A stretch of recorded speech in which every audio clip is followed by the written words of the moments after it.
Hai, kami Subkumpulan 5 dari Kumpulan L Pendidikan Inklusif, dan dalam video ini kami akan bentangkan tentang salah satu murid berkeperluan khas iaitu disleksia. Setiap ahli kumpulan akan menjelaskan beberapa topik yang berkaitan dengan tajuk video kita, seperti bagaimanakah proses pembelajaran seorang pelajar disleksia, bagaimanakah mereka mengatasi kelemahan proses pembelajaran tersebut, teknik-teknik PDPC yang digunakan seperti susun atur kelas, dasar-dasar pendidikan inklusif yang berkaitan, adakah mereka menerima sokongan dari luar, dan juga memberikan beberapa cadangan untuk menambah baik PDPC pelajar-pelajar disleksia. Salah satu responden yang kami gunakan sebagai bahan rujukan utama dalam video ini adalah seorang YouTuber Indonesia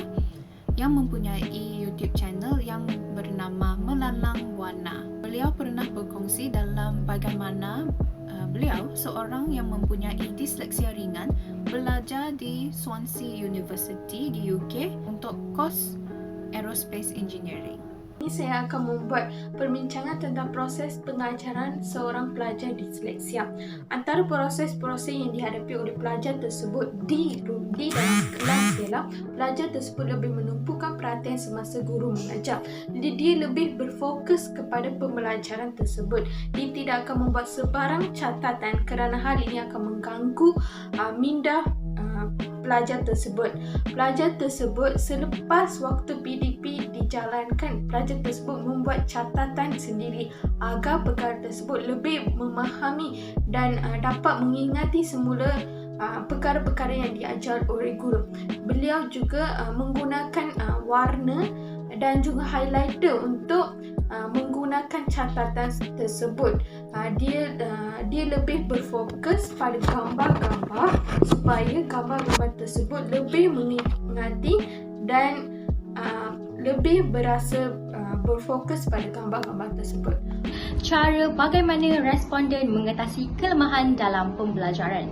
Di sini saya ada gariskan 3 cara yang responden gunakan, di mana pertama adalah pembelajaran visual. Pembelajaran visual ini sebagai contohnya, pelajar-pelajar yang mempunyai masalah disleksia, mereka selesa menggunakan warna dalam pembelajaran mereka. Sebagai contoh, mereka akan menggunakan kertas warna ataupun mereka akan menggunakan pen-pen yang berwarna. Perkara ini juga boleh membantu mereka dalam mengingat sebenarnya. Dan seterusnya kita ada cara yang kedua, di mana caranya adalah dengan membaca dengan menggunakan alat bantuan. Alat bantuan ini terdiri daripada pembaris ataupun semudah dengan menggunakan jari sahaja.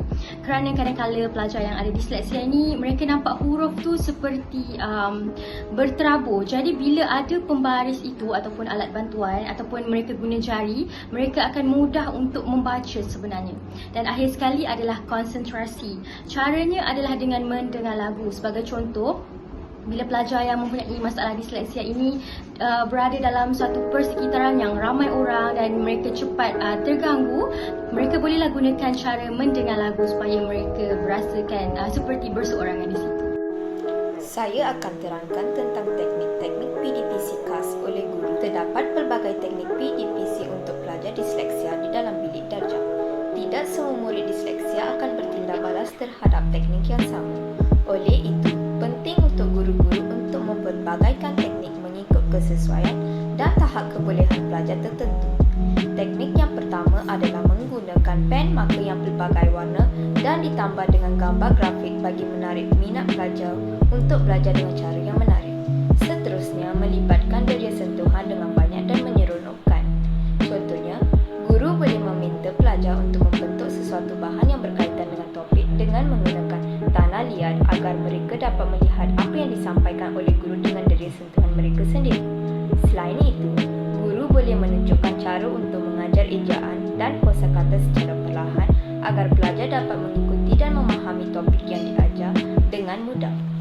Saya akan menerangkan tentang susun atur kelas yang sesuai bagi pelajar disleksia. Antaranya adalah susun atur kelas berbentuk U, susun atur kelas berbentuk kelompok dan susun atur kelas berbentuk apitan. Pelaksanaan program pendidikan inklusif memerlukan pengurusan pengurusan bilik darjah yang efektif. Apabila jumlah murid dalam kelas aliran perdana terlalu ramai, guru kurang memberi tumpuan kepada murid berkeperluan khas dalam kelas tersebut. Ini menyebabkan murid berkeperluan khas, terutamanya pelajar disleksia, menghadapi ketinggalan dalam proses PDP. Maka, dengan menyediakan susun atur kelas seperti yang telah disenaraikan, guru dapat memberi tumpuan kepada pelajar disleksia dan mereka dapat mengikuti sesi PDP dalam kelas dengan lebih fokus dan bermotivasi tanpa berasa dikecualikan. Dasar pendidikan inklusif adalah untuk memastikan murid keperluan khas mendapatkan hak yang sama rata untuk belajar dalam bersekitaran tanpa halangan dan dapat menyesuaikan diri dengan murid arus perdana bagi meningkatkan kemahiran kehidupan harian mereka, membina keyakinan diri bagi mencapai potensi yang optimal. Seterusnya, meningkatkan kesedaraan dan penerimaan warga sekolah serta komuniti tentang keupayaan murid keperluan khas. Yang pertama, ada Orang-Kurang Upaya 2008. Akses kepada pendidikan yang sama rata bagi kanak-kanak kurang upaya juga termaktub dalam Undang-Undang Malaysia.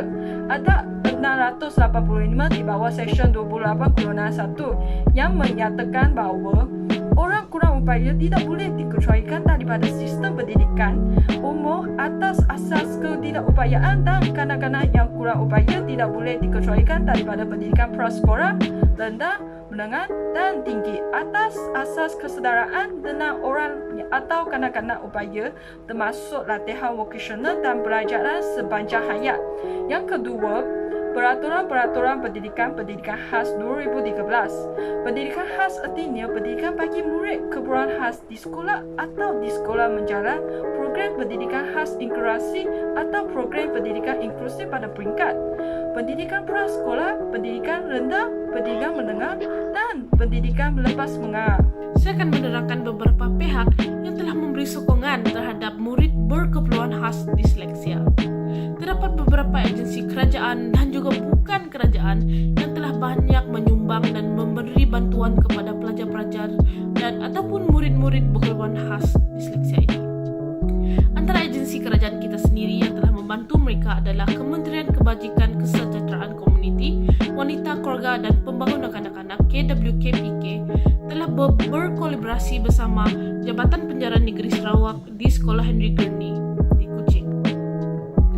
Mereka juga telah memberi satu sistem sokongan dari segi pemulihan dan juga rehabilitasi berpanjangan kepada pelajar-pelajar ini ataupun murid-murid ini supaya mereka dapat bersama komuniti nanti bila mereka dapat membaca dan juga menulis.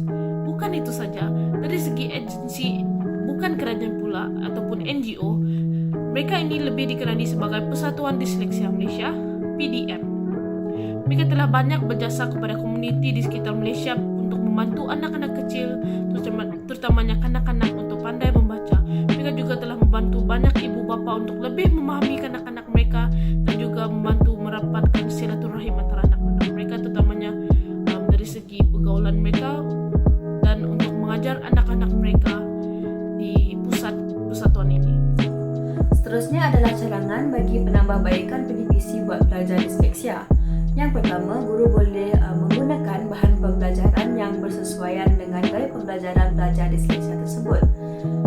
Sebagai contoh, terdapat beberapa pelajar disleksia yang dapati ianya lebih mudah bagi mereka untuk membaca ataupun mengenali huruf dalam format tulisan berangkai.